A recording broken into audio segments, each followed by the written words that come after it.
Selama mana belum mati, selama mana roh kita tidak melepasi halqum kita, maka di atas muka bumi ini setiap ucapan Bismillahirrahmanirrahim akan mendapat pahala.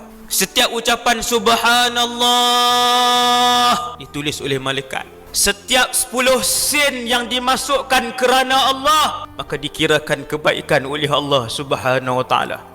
Maka ramai yang menyesal di malam pertama berada di alam barzakh.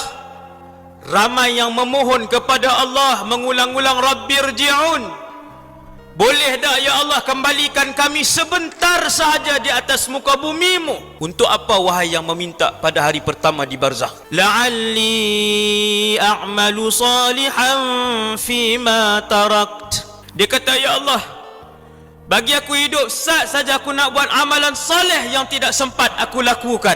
Lalu dijawab oleh Allah, kalla innaha kalimatun huwa qailuha. Tuhan kata tidak sama sekali. Siapa yang akan dikembalikan? Mana ada manusia yang dah duduk di alam barzakh kemudian nak dikembalikan? Takat mana hak buat takat tu ya. Wa min waraihim barzakhun ila yaumi yub'atsun. Allah Ta'ala kata, ni kita dah duduk alam barzakh. Maka ayat ini dibacakan kepada saya yang hidup dan tuan-tuan yang hidup untuk kita mengambil iktibar, untuk mula mengisi keseluruhan kehidupan kita dengan ibadah dan mencari redha Allah.